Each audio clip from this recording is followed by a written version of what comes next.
경제 파워 곽수종의 생생경제.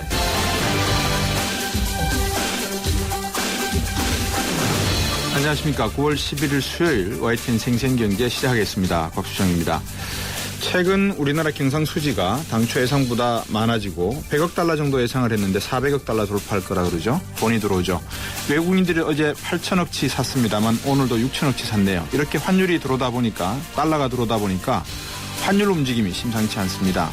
환율이 하락하면 기업들은 또 수출 부진한다라고 울상을 짓겠죠. 환율 하락이 소비자들에겐 좋습니다. 왜? 저가로 수입해오기 때문에요. 물가 안정엔 도움이 됩니다. 자, 이런 환율의 조짐, 변화가 어떤 영향을 줄까요? 우리 경제에. 오늘 2부 경제핫 이슈 시간에 환율 동향과 전망에 대해서 점검해 보겠습니다. 한편 이 정부가 어제 기초생활보장제도의 맞춤형 급여 체제 개편 방안 확정했다고 말씀을 드렸었습니다. 이번 개편안 최저생계비 이하 가구에 통합해서 지급하는 기초생활급여를 생계, 주거, 의료, 교육 등 네 부분으로 나눠서 개별 급여 방식으로 바꾸겠다고 하는 게 골자라고 합니다. 어떻게 바뀌고 앞으로 어떻게 수령이 되는지, 또 이런 정책이 과연 서민경제에 기초생활보장 수급자들에게 도움이 될지 한번 찾아보겠습니다. 3부 경제핫 이슈 시간에서 여러분들께서 한번 들어보시면 좋겠습니다. 곽수영의 YTN 생생경제 1부 시작하겠습니다.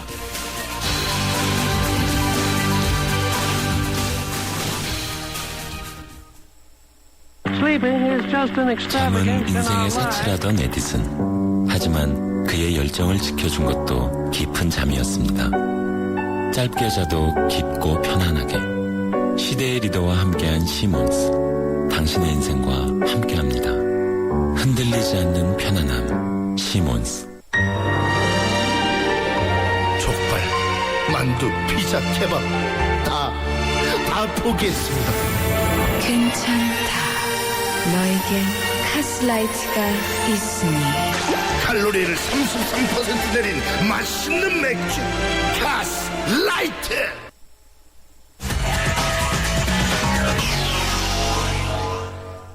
네, 조금 전에 마감한 증시 상황 살펴보겠습니다. IBK 투자증권의 소동필 투자전략 팀장입니다. 안녕하세요. 네, 안녕하세요. 자, 오늘 2천을 넘었습니다. 예, 생각보다 빠르게 2,000포인트를 넘어섰습니다. 예. 그 공은 역시 외국인 투자들이 세웠다 이렇게 볼 수 있겠는데요. 네. 오늘도 6,800억 원 순매수를 하면서 예. 코스피를 10포인트 가까이 올려놓으면서 2,003포인트에 마감을 했습니다. 어제도 예. 8천억 원 이상 사줬고 오늘도 거의 7천억 가까이 사줬으니까 예. 외국인들의 매수가 좀 놀라울 만큼 좀 강하다 이렇게 평가할 수 있겠습니다. 왜 그렇습니까? 글쎄요, 초기에 이렇게 강하게 들어올 개연성에 대해서 솔직히 짐작은 못했습니다. 하지만 이제 사후 약방문처럼 이제 결과를 놓고 되짚어 보면 동남아시아의 위기, 이런 것들에부터 상대적으로 가장 안전한 아시아 국가가 어디냐 알아봤을 때 이제, 한국이었다. 라는 생각을 한 것 같고요. 네. 또 중국과 유럽 지표가 좋다 보니까는 그러면은 최소한 산업재 소재 업종은 더 이상 나빠질 게 없으니, 싼 가격을 메리트를 가지고 있는 한국 증시를 한번 사보자. 이러한 외국인들의 움직임이 좀 더 집합적으로 나타나다 보니까 이렇게 큰 폭의 상승을 이끌고 있다. 이렇게 정리할 수 있겠습니다. 예, 이 좋을 때 괜히 또 찬물 끼얹는 질문이 아닌지 모르겠습니다만 19일 날 우리 추석날이죠. 네. 미국에서는 벤 버냉키 미 연준 의장이 미국의 양적 완화를 어떤 시기에 어떤 속도로 하겠다라고 구체적인 안을 발표할 걸로 보여지는데 네. 항상 우리 아홉수에 걸렸지 않습니까? 그죠? 아홉수야 문제야 이런 유행어도 있는데 어떻습니까? 19일 날 별일 없을까요? 지금 분위기상으로 봤을 때는 Q2를 한 달의 방점이 찍혀 있는 것이지 언제 하냐 이거에 대해서는 별로 신경 안 쓰는 것 같습니다. 그렇습니까? 예, 오히려 하면 올해 하든 내년에 하든 한다는 거는 결정난 것이니 언제 하느냐에 대해서는 이제는 크게 시장이 동요하지 않겠다 이런 방향으로 결정된 것으로 보여지기 때문에 9월 달에 생각보다 많은 규모의 시장에서는 한 200억 달러 정도 줄일 거다 월단 한번 이제 줄일 때마다 생각을 하고 있지만 실제로 그 정도 금액을 당장 9월 23일부터 시작하겠다, 10월부터 시작하겠다 하더라도 시장이 그렇게 놀랄 것 같지가 않습니다. 그래서 이 추석 연휴 사이에 있는 이 FOMC 미팅, 버냉키 연준 의장의 입이 그렇게 추석 연휴를 무겁게 하진 않을 것 같다. 지금으로서는 이렇게 지금 전망하고 있습니다. 네. 우리 서동필 팀장 말씀을 들어보니까 오늘 주식시장이 이렇게 2천을 돌파해서 그런지 상당히 좀 흥분을 하신 것 같은데 느낌이 좋습니다. 이게 좀 너무 좀 빨리 올라간 것에 대한 부담감은 있지만 뭐 어쨌든 주식시장은 올라야 모두에게 좋은 것이니까요. 그렇죠. 오늘 거래량은 어떻습니까? 오늘 뭐 거래량은 그다지 많지 않습니다. 어제도 뭐 시장이 한 20% 가까이 올랐지만 거래량 자체만 보면 한 코스피 기준으로 한 2억 5천만 주 정도 돌았고요. 네. 오늘도 크게 다르지 않은 수준이라고 보면은 일단 이 기관 투자들의 환매, 같이 주식을 사주지 못하고 환매 대응을 하다 보니까 결과적으로 이 시장을 사는 주체가 외국인밖에 없다 보니까는 이 매매 규모 자체는 그렇게 뭐 많이 늘어나고 있지 않는 모습이다. 이렇게 정리할 수 있겠습니다. 예. 목요일 날 옵션 만기일 때도 별일이 없을까요? 지금 추세가? 지금 같아서는 큰 무리가 없어 보입니다. 저희가 보통 만기일을 평가할 때요. 이제 9월물 선물이 끝나고 12월물 선물이 들어오는데 이 두 가격의 차이를 스프레드다 이렇게 부르는데요. 지금은 그러니까 12월물 선물이 좀 고평가되는 상태이기 때문에 오히려 고평가된 이 선물을 매도하고 주식을 사는 게 유리한 상황입니다. 그래서 내일 뭐 특별히 이 보유하고 있던 이 주식을 프로그램 매수 잔고를 청산할 만한 유인이 없기 때문에 지금 시점에서 보여주는 수치상으로는 내일 만기는 크게 무리 없이 지나갈 것이다. 이렇게 전망하는 것이 합당하다라고 보고 있습니다. 그렇군요. 우리나라 주식시장뿐만 아니라 중국 상해 종합도 그렇고 일본은 뭐 말할 것도 없고요. 인도네시아, 인도 시장을 어떻게 되는지 모르겠습니다만 상당히 지금 뭐 동남아시아 시장은 양적완화 말씀하셨다시피 별로 신경 안 쓰는 것 같습니다. 일단 뭐 8월 말에 한번 홍역을 치렀고요. 그러다 보니까는 이제 뭐 시장 지수만 놓고 보면은 뭐 충분히 기술적 반등을 논할 수 있는 레벨이다라 생각했기 때문에 좀 올라오는 것 같고요. 뭐 이렇게 지금 뭐 환율이 좀 많이 하락하긴 했지만 전반적으로 이 동남아시아를 바라보는 이 우려의 시각도 가격엔 충분히 반영된 것이 아닌가. 그래서 지금은 뭐 기술적 반등을 이끌어내고 있고 인도네시아 증시 같은 경우는 지금 한 4% 가까이 오르고 있기 때문에 뭐 시장 전반적인 분위기는 동남아시아도 많이 안정을 되찾았다. 이렇게 평가할 수 있겠습니다. 르가르도 IMF 총재가 미국 양적 완화는 국제 경제, 글로벌 경제 회복 속도에 맞춰서 점진적으로 하는 게 옳다라고 어제 이야기를 한 것 같은데 이게 벤 버냉키나 미국 쪽에 어떤 뭐 영향력이 좀 있을까요? 글쎄요, 뭐 전례상 뭐 미국이 의사결정을 할 때 다른 나라 사정을 보고 해준 적은 거의 본 적이 없기 때문에요. 뭐 미국이 하고 싶으면 하고 말고 싶으면 말고 이런 거지 뭐 다른 주변 여건을 그렇게 감안한다라고 생각하고 있지는 않습니다. 다만 뭐 어떻게 보면은 양쪽 하나 1차, 2차, 3차 다시 1까지 했는데 뭐 성장률에 기여한 바가 없기 때문에 뭐 어떻게 보면은 뭐 금융시장의 안정은 꽤 있지만 이 경제 성장을 회복을 이끌어내서 물가가 많이 달려있는 상황이기 때문에 아마 조만간 실제로 규모를 줄이는 액션은 들어갈 거다라고 보는 게 합당할 것 같습니다. 앞으로 어떻게 되겠습니까? 말씀하신 우리나라 주식은 분명히 저평가되어 있는 거는 맞는데 이게 괜히 또 이 외국인들이 쏜 불화살을 보고 놀래갖고 또 개미들이 그냥 화살을 100만 개 이상 쏴버리면은 결국은 뭐라 그럴까요? 제주는 곰이 피우고 돈은 다 가져가 버릴 것 같은데. 뭐 그런 개연성도 충분히 있습니다. 지금 펀드 환매가 나오고 있기 때문에 기관들도 주식을 팔고 싶어 파는 것이 아니라 펀드 환매 대응하자고 주식을 팔고 있는 거고요. 뭐 개인 투자들은 뭐 추석을 앞두고 있어서 그런지 모르겠지만 계속해서 뭐 매도 대응을 하고 있고요. 그러다 보면은 외국인들은 좀 싼 값에 주식을 사갈 수 있는 기회를 가져간 그런 느낌이 들기 때문에 뭐 지금 같아서는 주식을 파는 건 현명한 생각이 아닌 것 같고요. 기술적으로 이번 고점이 올해 고점이 2040%였으니까 여기까지는 일단 상단을 열어놓고 시장을 바라보시는 게 더 합리적이지 않는가. 제가 몇 번 방송을 통해서 외국인들이 사고 있습니다라고 말씀을 드렸는데 제가 책임지는 말은 하면은 주식시장은 좀 큰일이 나서 뭐라고 말씀을 못 드렸는데 외국인들이 살 때 우리 개인들은 또 팔아서 제가 좀 조심 좀 하셨으면 좋겠다라는 말씀을 드렸습니다. 오늘 말씀 잘 들었습니다. 예, 감사합니다. IBK 투자증권의 소동필 투자전략팀장이었습니다.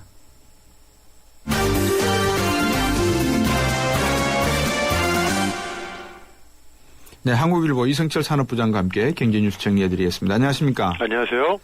자, 요즘 우리 경제 화두가 가계부채, 부동산 뭐 딱 두 개 아니겠습니까? 그죠? 일자리, 요 세 가지 같은데, 가장 또 이 중산층 문제에서 서민 쪽에 놓고 보면 금융인 것 같아요. 그죠? 네.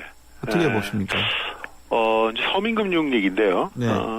결론부터 말씀드리자면 서민금융을 총괄하는 기구가 이번에 새로 설립된다고 합니다. 네. 기존에 미소금융재단이라는 것도 있었고 예. 또 신용회복위원회라는 것도 있었고 여러 가지 이 서민금융기구가 있었고 예. 또 거기서 취급하는 뭐 이 미소금융이라든가 햇살론이라든가 세이망홀씨라든가 굉장히 복잡하고 다양한 종류의 서민금융 상품이 있었습니다. 예. 그러니까 이것이 이제 사실상 통합이 되고 기준도 단일화된다 이런 얘기인데요. 예. 오늘 금융위원회가 서민금융지원제도 개선 방안을 오늘 이렇게 내놨습니다.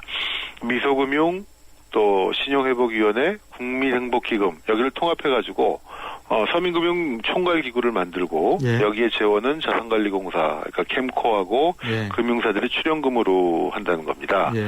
그래서 여기서는 뭐 이 미소금융이라든가 보증부 처리대출, 채무조정 기존의 서민금융 업무를 통합해서 운영을 하게 되고 관계부처 차관급 인사가 책임을 맡는데 사실 지난 정부에서 MB 정부에서 서민금융 활성화를 위한 굉장히 많은 정책들이 나왔고요. 그거 자체는 굉장히 높이 평가할 만합니다. 그동안 이 제도권 금융기관에서 소외되신 분들 네. 또 이 금융 혜택이 사실상 박탈이 된 분 이제 과거 신용불량자 뭐 이런 분들이 되겠죠. 예. 그러니까 이런 분들한테도 어떤 형태로든 금융의 기회를 줘야 되는데 그동안은 금융에 접근할 기회조차 그러니까 대출을 받을 수 있는 기회조차 차단이 되고 그러니까 제기가 안 되고 하더라도 값비싼 대부업체나 사채를 써야 되고 이런 악순환이 벌어졌었는데 네. 서민금융이라는 하나의 그 컨셉을 도입을 해서 여러 가지 제도를 만들어낸 건 굉장히 좋았는데 문제는 이게 좀 중구난방이었습니다. 여러 기구에서 막 갑자기 너무 본물처럼 서민금융 하다 보니까 일단 종류가 너무 많아가지고요. 말씀드린 것처럼 뭐 햇살론, 미소금융, 세이망홀씨 대출, 뭐 무슨 론 해가지고 도대체 이 서민들 입장에서는 도대체 뭐를 이용해야 되는지조차 알기 힘들 만큼 그렇죠. 종류가 복잡하고 다양했고 예. 초신 기구들도 너무 또 많았고 그래서 이걸 이번에 좀 정비를 한다는 그런 계획인데 이거는 뭐 굉장히 바람직한 방향으로 보여지고요. 예. 다만 이러한 정비가 어떻게 보면 잘못하면 이게 또 이제 기준을 너무 높이고 문턱을 높이는 효과를 낳을 수도 있는데 그렇게 되면은 서민금융의 기본 취지를 훼손시키는 거기 때문에 그렇게 가서는 안 될 겁니다.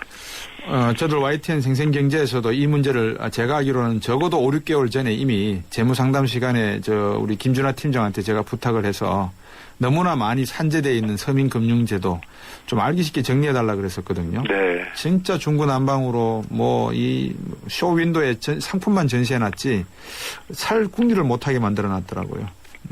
늦어나면 좀 다행입니다. 네. 요새 부동산 시장을 놓고 보면 828 전월세 대책이 조금 효과가 있다, 약발이 있다 이런 이야기들이 나오는 것 같아요. 예, 실제 현장에서는 글쎄 어떨 정도인지 모르겠지만 어쨌든 조금씩 매기가 살아나는 그런 분위기가 있는 것 같습니다. 예. 부동산 정보업체인 부동산 114가 이달 초에 일반인들 또 공인중개사들 이런 분들을 대상으로 설문조사를 했습니다. 이 828 대책이 과연 시장에 어느 정도의 영향을 줄 것인가. 이 828 대책의 핵심은 그겁니다. 주택 구입을 좀 더 쉽게 해줌으로써 물론 대출을 쉽게 받게 해준다는 얘기겠죠. 그렇게 함으로써 전세 수요를 매매 수요를 좀 돌리겠다. 그럼으로써 전월세 가격을 좀 안정시키겠다는 게 기본 골자입니다. 그런데 이제 과연 이게 효과가 있겠느냐라는 거에 대한 논란이 있었는데 일단 이 설문조사에서 일반인들의 한 60% 정도는 이 대책 이후 주택 구매 의향이 높아졌다 이렇게 대답을 하셨고요. 보통이다가 19% 아니다. 뭐 별 영향 없다. 이런 대답이 21%를 차지했습니다. 공인중개사들 뭐 전문성이 있는 분들이겠죠. 이분들은 아무래도 이분들은 한 43% 일반인보다는 낮지만 그래도 한 43% 정도가 효과가 있는 것 같다. 주택 구매 의향이 높아지고 있는 것 같다. 이렇게 대답을 했다고 합니다. 그래서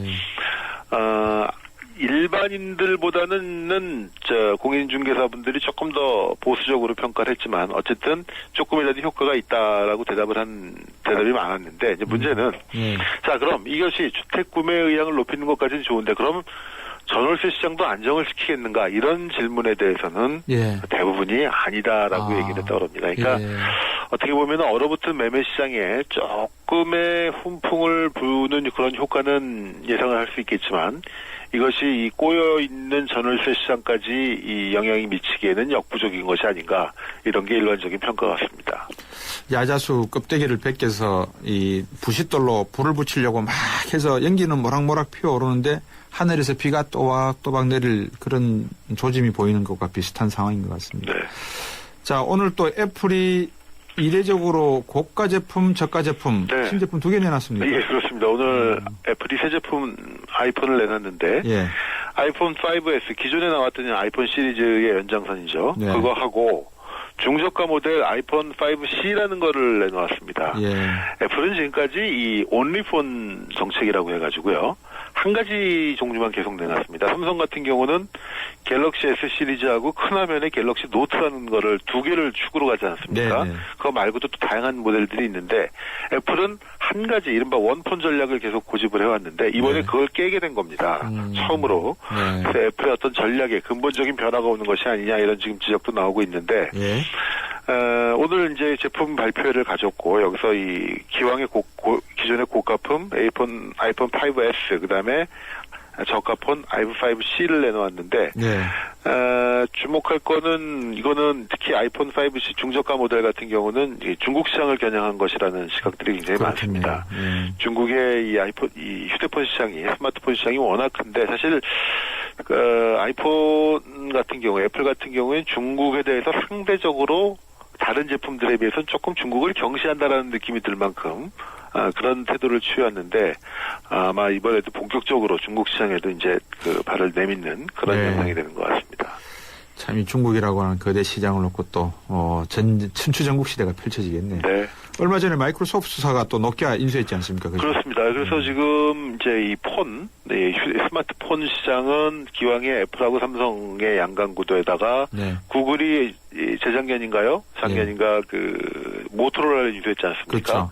그리고 또 마이크로소프트가 노키아 인수하고 예. 그래서 이 어떻게 보면 이 양강 구도에 과연 이 모토로라와 노키아가 든든한 이 모기업을 등에 업고 과연 예. 얼마나 약진을 할지 그게 이제 말씀이 됩니다. 흥미진진하네요. 네. 자, 저도 카드를 한 4장 정도 갖고 있다가 한 장은 뭐 쓰지도 않고 그래가지고 결국은 제가 가위로 잘라버렸는데 네. 잠만 자는 휴면 카드가 꽤 많다면서요. 많이 줄었는데 여전히 많습니다. 네. 5장 중 1장은 장롱 카드다. 그런 얘기가 나오고 있습니다. 네.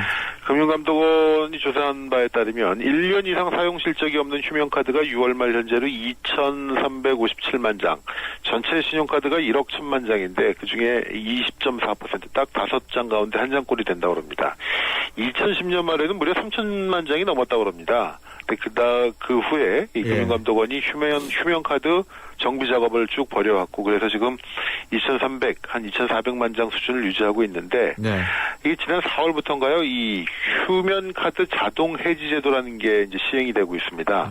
1년 이상 실적이 없으면은 아예 5개월 이상 자동적으로 해지가 되는 물론 의향을 물어봐야 되겠죠. 이제 그런 제도가 시행이 되기 때문에 네. 아마도 휴면카드가 조금 더 줄어들게 되지 않을까. 그렇게 되는데, 근데 저도 한 가지 저도 여러 가지 종류의 카드를 갖고 있고, 그 중에 한두 개는 휴면카드나 다름없는데, 네. 가끔 보면 이제 거기에 있는 부가 서비스 때문에, 이거를 정리하고 싶어도 혹시라도 그것을 잊지 않을까 해서 그렇죠. 못 정리하고 그런 경우가 많은데, 예. 사실은 이게 다 비용입니다. 그렇군요. 네. 예. 또 버리고 나면 또 그때 또 쓸 일이 생기더라고요. 예. 오늘 말씀 잘 들었습니다. 고맙습니다. 네, 감사합니다. 한국일보 이성철 산업부장이었습니다. 긴장하라. 아반떼를 넘어선 아반떼가 온다. 강력한 파워의 디젤 출시부터 새로운 매력을 더한 디자인까지 더 뉴 아반떼 탄생. New thinking, new possibilities. 현대자동차.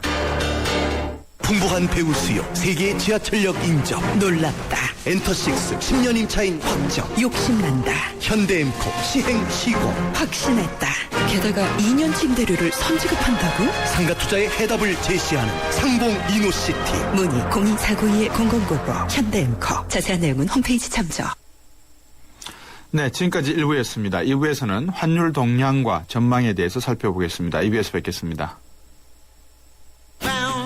2013 가요계 최대 이슈 대한민국의 살아있는 전설 가왕 조용필 그가 돌아온다. 음악으로 대중의 정서와 공감을 이루며 함께 호흡하는 무대 위의 거인 조용필 2013년 하반기 최고의 공연 조용필 전국 투어 콘서트 헬로가 순천, 울산, 수원, 일산, 광주, 창원에서 펼쳐집니다. 티켓 예매는 인터파크 1544-1555.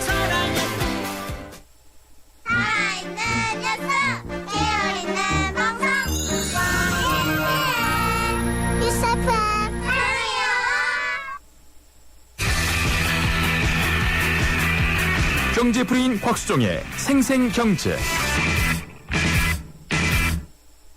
세상의 베이스가 되다 포스코 협찬으로 곽수종의 YTN 생생경제 2부 시작하겠습니다. YTN 생생경제는 여러분들과 함께 호흡하는 또 여러분의 목소리에 늘 귀 기울이는 방송입니다. 의견 있으시면 문자들 보내주시면 됩니다. 짧은 문자 50원, 긴 문자 100원이 부과되고요. 휴대전화 우물정 0945번, 트위터는 @ YTN 밑줄 이코노미입니다. 웹사이트도 있습니다. 곽수종의 YTN 생생경제에 들어오셔서 구경도 하시고 여러분들 궁금하신 내용이 있으면 질문도 하시고 또 서로 의견도 나누시면 되겠습니다. 청취자 여러분들이 많이 참여하시고 많은 의견 교환했으면 좋겠습니다. 평생 친구해 평생 든든 평생 챙겨줘 평생 든든 가족처럼 챙겨주는 참 고마운 사람. 참 고마운 사람. 교보생명 FP가 찾아갑니다. 교보생명 평생 든든 서비스. 지금도 어딘가에선 피로가 소리 없이 쌓이고 있습니다. 따뜻한 햇살이 구석구석 쌓인 눈을 녹이듯 우리 모두의 피로가 녹을 때까지 바카스가 응원합니다. 풀려라 5천만 풀려라 피로. 대한민국 피로회복제 바카스. 스케일이 다른 수도권 최대 신도시 KTX 개통시 강남 수서역까지 20분. 일과 생활이 함께하는 차족 신도시. 이제 더 큰 감동의 오케스트라가 동탄 이 신도시에서 연주됩니다. 도시의 감동, 생활의 감탄. 동탄 이 신도시는 LH 한국토지주택공사와 경기도시공사가 함께합니다. 탈모로 고민하는 남편에게 하이모를 추천하고 싶은데 좋아할까 걱정이에요. 일단 남편분과 함께 가까운 하이모에 방문해보세요. 남편분이 너무 멋져져서 인기가 많아질까봐 그게 더 걱정입니다. 하이모가 답을 드립니다. 1588 5858 하이모. 곽수종의 생생경제. 네, 저희 홈페이지 게시판에 청취자께서 이런 글을 올리셨습니다. 우리나라는 대외 의존도가 높아서 달러를 많이 가지고 있어도 외부 상황에 취약한 구조인가 봅니다. 계속해서 나오는 환율에 대해서 궁금해집니다. 인용문 닫고 이렇게 말씀을 해주셨는데요. 아닌 게 아니라 요즘 원화 가치가 계속 상승하죠. 원화 가치가 올라간다는 말은 환율이 떨어진다. 즉 1,100원 하던 게 1,080원으로 낮아진다. 이런 말과 같습니다. 왜 그럴까요? 이것도 한번 궁금하시지 않습니까? 요즘 인도네시아나 인도에 비해서는 루피아에 비해서는 상당히 떨어지고 있는 상황입니다.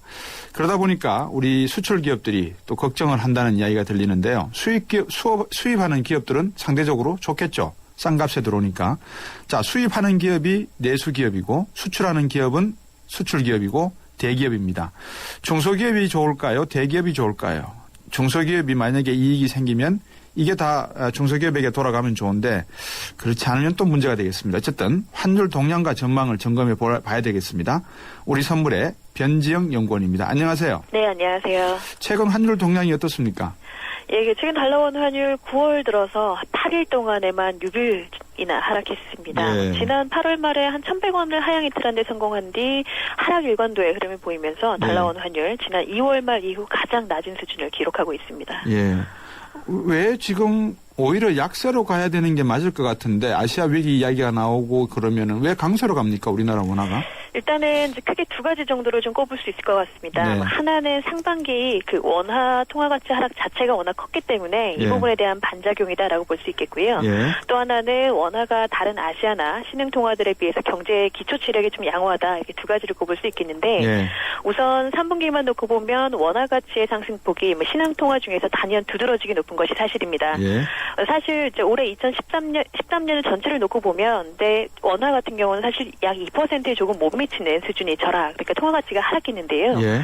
상반기에 북한 관련한 불안이나 증시에서 뭐 뱅가드 펀드 관련한 외국인들의 자금 유출 등으로 인해서 예. 원화는 다른 아시아 통화들에 비해서 상대적으로 가치 하락폭이 컸었는데 예. 이런 부분에 대한 되돌림 차원이라고 볼 수 있겠습니다. 예. 네, 또 다른 하나는 그 최근에 말씀하신 것처럼 인도나 인도네시아 등과 같은 일부 아시아 지역이 금융위기에 직면할 수 있다라는 우려가 제기되면서 예. 아시아 통화들이 일제히 약세 흐름을 보인 적이 있었는데요. 예. 이 과정에서 오히려 원화 같은 경우는 이 무역 수지 흑자가 꾸준하고 또 안정적인 데다가 정부의 빚 같은 경우도 부채 같은 경우도 경제 규모 대비 상대적으로 양호한 수준이다 보니까 아시아나 다른 신흥국 중에서는 그래도 좀 비교적 매력적인 자산이다라는 인식들이 부각되는 계기가 되었고 네. 그러다 보니까 외국인들이 국내 주식도 많이 사고 하면서 원화 가치 강세를 좀 두드러지게 했다라고 평가할 수 있을 것 같습니다. 예. 우리나라가 가계부채 문제라든지 부동산 상황을 놓고 보면 이게 기초 체력이 양호하다라고 판단할 수 있는가요? 수출이 좋아서 그렇다는 겁니까? 경상수지가? 그렇죠. 아무래도 좀 그런 부분을 본다면은 여전히 우리나라 같은 경우도 상당히 취약한 부분들이 여전히 남아있기 마련인데 네. 이제 이런 것들이 빠르게 증가하거나 눈에 띄게 가시적으로 지표들이 악화되고 있기보다는 계속해서 잠재되어 있는 어떤 악재로 작용을 하고 있는 상황이지만 네. 표면적으로 가시적으로 뭐 매달 발표되거나 매분기 발표되는 지표들 같은 경우에는 특히 무역 수지라던가 혹은 뭐 재정 적자 뭐 재정 흑자 수준 이런 것들이 이제 경기 규모 대비 혹은 다른 신흥국 대비 뭐 비교적 양호하다 정도라고 볼 수 있겠고요. 네. 이런 것들을 사실 뭐 경기가 좋다라고 판가름하는 일종의 아주 중요한 잣대로 보기는 좀 어렵습니다. 다만 이제 투자할 때 참고 자료로 보통 사용하는 것들이 이제 일부 지표들이 있는데 네. 그런 것들을 참고했을 때는 원화가 비교적 좀 양호하다라고 바라보고 우리나라 주식들을 많이 매집하고 있지 않나 이런 식으로 좀 평가를 하고 있는 상황이고요. 좀 다르게 해석하면 양호하다는 말은 우리 금고에 이 달러도 많이 쌓여 있고 먹을 게 있다 뭐 이런 말이 될 수도 있겠죠. 그렇죠. 원화 가치 상승세에 따른 긍정적인 측면, 부정적인 측면을 좀 나눠본다면요. 일단은 환율의 움직이라는 것이 사실 일장일단이 있다 보니까 예. 뭐 마냥 반가워만 하기도 혹은 마냥 우려하기만도 어려운 게 사실입니다. 네. 뭐 말씀드린 것처럼 원화 가치 상승 뭐 그만큼 우리 수출이 양호했다라는 해석으로 볼 수도 있고 네. 외국인들이 국내 경기나 혹은 경기 안정성 면에서 좋다고 판단했다는 반증이기도 하기 때문에 네.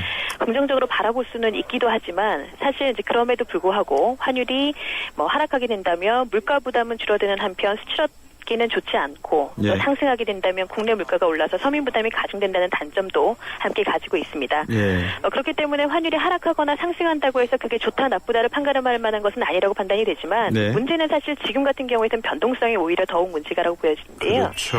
환율이 예를 들면 적정한 수준보다 낮다고 하더라도 예상한 수준이고 또 하락 속도 자체가 완만하다면 기업들이나 가게들이 이에 대한 대비를 일정 부분 할 수가 있는데 네. 지금처럼 특정 수준이 밀리고 또 연이어서 한 20원 정도 가파르게 떨어진다면 짧은 시간 동안 대비를 하는 것 자체가 상당히 어려워지고요. 네. 또 한 방향으로만 계속해서 움직이게 된다면 헤지펀드나 이런 외국인들이 국내 외환시장을 일종의 투기 대상으로도 볼 수 있기 때문에 네. 특히 요즘처럼 한 방향으로 또 예상보다 빠르게 움직이는 장이 지속된다는 것은 결국 좋게 바라보기는 상당히 좀 어렵지 않나라고 판단이 됩니다. 상당히 개인적으로는 좀 불안하다고 느껴지는 게 방금 좋은 지적을 해주셨는데 이 환율 시장에서는 가파르게 20원씩 뚝뚝 떨어지고 있고요. 네. 그다음에 주식시장은 2천을 지금 돌파했단 말입니다. 네, 맞습니다. 외국인 투자가들 입장에서 보면 꼭 먹고 알 먹고예요. 네. 환차익 먹고 주식시장에서 주가 먹고. 그죠? 네, 맞습니다. 이런 추세가 장기화되면 상당히 곤란할 것 같은데 어떻게 보십니까? 장기화될까요? 장기화되긴 사실 조금 어렵다고 보여지는데요. 네. 일단은 지금 외국인들의 국내 주식을 상당히 많이 매수를 하고 있긴 하지만 네. 말씀드린 것처럼 한 6월, 7월 뱅가드라는 펀드의 지수 조정이 있으면서 그렇죠. 편입 비중 조정이 있으면서 많이 네. 매도를 했던 부분에 대한 반작용이라고 좀 성격이 보여지고 네. 아직까지 외국인들의 주식 잔고 비중 같은 경우는 사실 이전의 정점에 비한다면 여전히 조금 낮은 수준에 속하기는 합니다. 네. 네, 근데 문제는 환율 하락이 계속해서 이어질 것이다라고 전망이 그렇게 지배적이지 않다는 게 문제인데요. 네. 일정 부분 환율의 바닥을 조금 확인했다라는 부분이 나타나게 된다면 네. 이 환차익을 노릴 일정 부분 주식이라던가 혹은 채권 잔고에서 외국인들이 자금을 이탈시킬 가능성이 있기 때문에 네. 오히려 환율이 빠르게 하락하고 또 바닥 하방 경직성을 형성하면서 바닥이 근접했다라는 인식이 나타났을 때 자금 유출 가능성을 오히려 좀 키우는 부분이라고 판단이 돼서 예. 이런 것들이 좀 긍정적이다라기보다는 오히려 긍정적인 한편 네. 금융시장이나 혹은 경기에 좀 변동성을 키우는 잠복하고 있는 변수 혹은 악재가 될 수 있는 그런 재료라고 좀 판단할 수 예. 있다고 보여집니다. 청취자분들한테 조금 이해를 돕자면 변동성이라고 하는 게 뭐냐면 가격이 1,100원에 있다가 1,050원으로 50원 툭 떨어지는 거하고 1,100원 있다가 1,099원 이런 식이 이렇게 점점 떨어지는 거하고 요 변화의 폭을 변동성이라고 저희들이 지금 이야기하고 있다라고 생각하시면 되고요. 갑작스럽게 떨어지게 되면 이제 기업들이 대응하는 게 늦어지니까 손해가 커지는 거죠. 그러면 기업 입장에서는 어떻습니까? 아까도 말씀해 주신데 중소기업 입장에서는 상당히 좋고 대기업 입장에서는 좀 껄끄럽겠어요. 그죠? 아무래도 좀 중소기업 입장이라고 해도 사실 이제 환율 시장이라든가 환율 변동에 대응하는 여력들이 상당히 취약합니다. 환율이 하락한다고 해서 그 마냥 좋다고 보기도 어려운 상황인데요. 네. 그러니까 예를 들면 이제 환율이 상승하는 것이 오히려 이제 중소업체들한테는 유용하지만 네. 미리 수주를 잡아놓고 계약 환율을 잡아놓는다면 그렇죠. 오르는 환율을 그렇게 반갑스럽죠. 네, 그렇죠. 오르는 환율을 이제 맞춰가지고 이제 수주를 계약을 결정할 수도 없고 네. 그다음에 이런 것들이 긍정적이다 보기는 좀 어렵고요. 네. 수출 물가가 계속해서 이제 좀 하락하고 네. 수출에 조금 이런 부분들이 부정적인 영향을 미치지 않을까라는 부분들도 있는데 사실 이제 이런 부분 특히 이제 대기업이라든가 하는 이제 수출 업체들에 비한다면 이런 것들이 최근의 환율 하락세가 우려할 만한 수준은 사실 아니라고 보여집니다. 네. 그러니까 연초에 환율이 1,060원 정도였고요. 네. 오히려 2분기, 3분기 환율은 예상보다 많이 높았기 때문에 지금 환율 수준이 그렇죠. 절대적이나 혹은 상대적으로 봤을 때에도 수출에 악영향을 미칠 만한 수준은 아니라고 보여지고요. 네.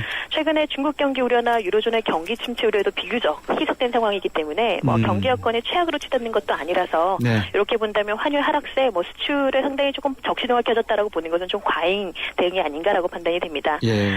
다만 조금 많이 덜해졌다고는 하지만 그래도 수출 경합도가 높은 일본 제품 같은 경우 엔화 약세가 다시 탄력을 받고 있는 상황이기 때문에 네. 이런 점이 조금 우려되기는 하지만 아직까지는 좀 그렇게 경계할 만한 환율 수준이다라고 보기에는 좀 어렵지 않나라고 보여집니다. 예, 우리나라 경제의 가장 큰 서러움이 기축통화가 아닌 우리나라 원화가 환율 시장에 그대로 노출돼 있다는 건데 네. 방금 일본 말씀을 하셨기 때문에 한 번 더 여쭤보죠. 일본에서 아베노믹스가 보다 본격적인 양적 완화를 시행한다 그러면 우리 시장에 미치는 파급 효과는 어떻게 되겠습니까? 일단은 사실 이제 아베노믹스가 얼마나 더 강한 수준으로 나올 것인가의 얘기는 다른 네. 얘기는 조금 다른 얘기라고 좀 판단이 됩니다. 그래서 네. 얼마나 강한 수준의 추가 부양책을 내놓을 것인가, 아니면 시장이 이 부분에서 얼마만의 신뢰도를 보여줄 것인가, 이런 것은 조금 다른 얘기라고 좀 보여지기도 하고요. 네. 특히나 이미 정치적인 어떤 그 필요성이 일정 부분 많이 완화된 상황이기 때문에 기존에 지난해 하반기 특히 4분기에 보였던 그런 강도 높은 그런 발언들 코멘트들이 나올 거라고 좀 기대는 하지는 않지만 네. 일단 기본적으로 달러 엔 환율 아베노믹스를 제외한다고 하더라도 추가적으로 상승할 가능성은 충분히 열려 있습니다. 예. 일본에서 추가 부양책이 나온다면 당연히 환율이 좀 더 오를 가능성이 있고 이 경우에는 앞서 말씀드린 것처럼 엔화는 약세고 원화는 강세를 보이게 되면 우리나라 수출의 부정적인 시장 여건을 형성하는 것이기 만큼 경계할 필요는 있겠는데요. 네. 이 일본 정책이 시장에 영향을 미치지 못한다고 하더라도 현재 미국의 통화 정책이 달러 강세를 견인하는 쪽으로 움직이다 보니까 올해는 좀 당분간 달러 엔 환율 계속 오를 가능성이 있다고 보여지고 네. 수출 경기 관련해서도 좀 이 부분에 대한 경계가 좀 필요하지 않나라고 보여집니다. 아까 말씀하신 데 적정 환율 어느 정도라고 예상하시고 올해는 환율이 어느 정도 범위에서 이 밴드가 형성될까요? 사실 이제 적정 환율이라는 것을 논한다는 것 자체가 좀 쉽지는 않은 상황인데요. 네. 전체적으로 과거의 경상수지라든가 이런 것들이 이제 균형을 보였던 환율들을 감안하거나 네. 한다면 한 1,000원에서 1,050원 정도로 파악할 수 있겠고 네. 다만 이제 국내 신용도라든가 기초체력 면에서 그리고 외환시장 안정성 면에서는 조금 개선됐기 때문에 네. 실질적인 적정 환율이 이보다 조금 낮을 수도 있다고 보여집니다. 네. 일단 올해 같은 경우는 사실 이제 그 부분까지 비한다면 조금 높은 수준이다라고 볼 수는 있겠는데요. 네. 향후에 환율이 좀 추가적으로 더 밀릴 가능성은 분명히 있지만 예. 아직까지는 미국의 통화 정책이 예. 달러 강세를 견인한 쪽으로 예정이 되어 있는 상황이고 예. 양적 완화 축소라든가 하는 이벤트들이 다소 대기하고 있기 때문에 오히려 추가 하락할 만한 룸 자체는 크지 않고 연말로 근접할수록 환율이 조금씩 오를 가능성이 대비할 필요가 있다고 보여지고요. 예. 마지막으로 한 가지만 더 말씀을 드리자면 네. 최근에 이제 국제유가가 상당히 높은 수준을 유지하고 있는데 그렇죠. 겨울에 이제 곧 다가오기 마련인데 네. 원유에 대한 계절적 수요가 같이 증가하는 철이기 때문에 네. 이 유가가 추가적으로 상승한다면 원화의 반등 속도도 조금 더 가팔라질 수 있지 않나라고 생각하게 됩니다. 네, 반등 속도가 가빠라진다는 것은 원화가 절상될 가능성이 절하될 가능성이 있다 이 말씀인 그렇죠. 거죠. 네, 맞습니다. 알겠습니다. 오늘 말씀 잘 들었습니다. 고맙습니다. 네, 고맙습니다. 우리 선물의 변지영 연구원이었습니다. 시사 경제 프로 곽수종의 생생경제를 다양하게 만나는 방법. 인터넷에서 YTN 라디오를 검색하면 지금 방송되고 있는 생생경제와 지난 방송을 다시 들을 수 있고 YTN 애플리케이션과 팟캐스트를 통해서도 들을 수 있습니다. 언제 어디든 손쉽게 만날 수 있는 곽수종의 생생경제 참 좋다. 네, 살림살이 나아지는 여심 잡는 경제 시간입니다. 이 보험 가입할 때 많이 따지죠. 보험사에서 나이가 어떻게 되시냐, 병력은 어떤 거 있으시냐 이렇게 하는데 또 다른 광고가 나왔습니다. 묻지도 따지지도 않고 가입할 수 있다고 합니다. 그런데 쉽게 그렇게 보험에 가입이 될까요? 노인보험 이 허와실에 대해서 살펴보겠습니다. 여성이 만드는 일과미래 생활경제상담센터의 푸른살림 박미정 센터장입니다. 안녕하세요. 네, 안녕하세요. 센터장님. 네. 제가 소개드릴 때마다 네. 이게 너무 길어요. 여성이 만드는 일과미래 생활경제상담센터 푸른살림. 이거 어떻게 줄이면 좋을까요? 그러면 저기 뒤쪽을 날려야죠. 어떤 거죠? 네. 여성이 만드는 일과 미래만 그렇게만 하면 말씀해 주시면 될 것 같습니다. 왜냐 그러면 더 많이 여쭤보는 게 좋을 것 같아서 한자라도 줄여보려고. 근데 제가 네. 말이 많아요. 질문부터 드릴게요. 그러면 네. 자 묻지도 말고 따지지도 않고 가입할 수 있다. 이런 상품 요새 광고에 많이 나오죠? 네. 뭐 말 그대로 사실 광고 멘트 같습니다. 지금 뭐 박사님께서 잘 말씀해 주셨어요. 왜 까다롭게 이렇게 심사를 하고 건강검진을 하냐면 보험이라는 게 이제 혹시 모를 질병이나 사고에 대비하기 위해서 서로 이렇게 십시일반 돈을 모으는 원리잖아요. 네. 근데 누군가가 이제 아플 게 뻔한데 보험 가입하고서 한 두어 번 내고 보험금을 타간다고 하면 열심히 보험료 내는 사람들은 다 뭐가 되겠습니까? 네. 그러니까 사실 보험사에서 그것을 좀 깐깐하게 해서 이제 제대로 지급하고 하는 구조를 만들겠다. 뭐 이런 취지인 것이죠, 원래는. 근데 이제 만약에 이런 심사 과정 없이 무조건 보험이 가입이 가능하다. 그러면은 아무래도 보장 내역에 제한이 좀 있거나 보험료가 더 비싸거나 이럴 가능성이 있다는 것은 너무나 좀 인지상정의 상식적인 상황이 아닐까 싶습니다.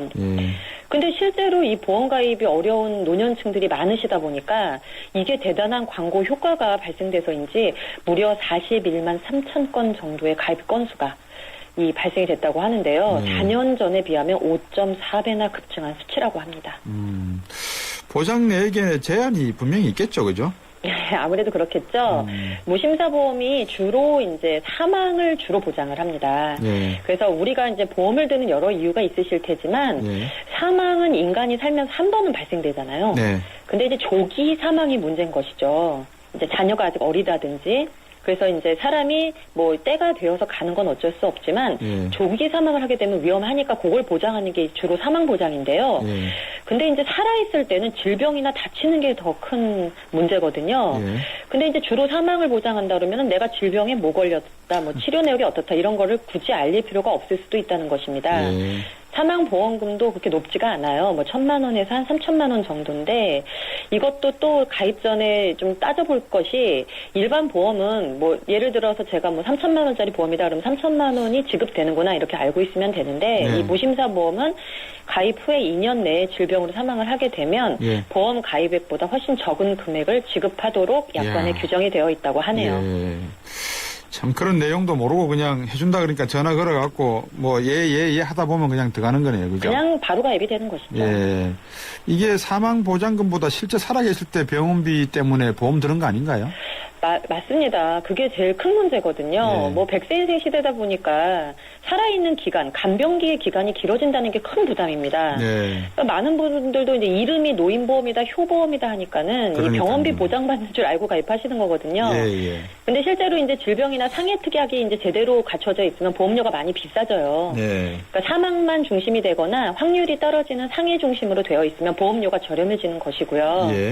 그리고 일반적인 병원비를 보장받기 위해서는 이제 실손 의료보험이라는 게 있는데 그걸 가입을 하시는 건데 요거는 현행 건강하실 경우는 뭐 70세까지 가입이 가능하시다고 하고 일반적으로는 65세까지만 가입이 현행 가능한 상황입니다. 이거를 뭐 정책적으로 80세까지도 가입이 가능하도록 이렇게 법을 뭐 개정할 예정이다 뭐 이런 보도들이 지금 나오고 있는 것이죠. 아무래도 이제 평균 수명이 길어지다 보니까 발생되는 문제인데 이 게다가 최근에는 갱신형으로 이제 보험 상품이 설계가 됩니다. 그건 뭐 잘 아시고 계실 텐데요. 이 갱신형으로 인한 피해 사례가 또 많은 것이죠. 이 노인분들은 아무래도 치료를 많이 받으시고 보험금 지급이 많다 보니까 갱신이 많이 되는 거예요. 그러니까 어떤 분들 실제로 매년 10,000원씩 오르니까 이게 뭐 7, 8만 원의 돈이 돼버려가지고 이거 이대로 놔둘 수가 없어서 해지할 수밖에 없다 이런 사례들이 좀 많이 얘기가 되는데요.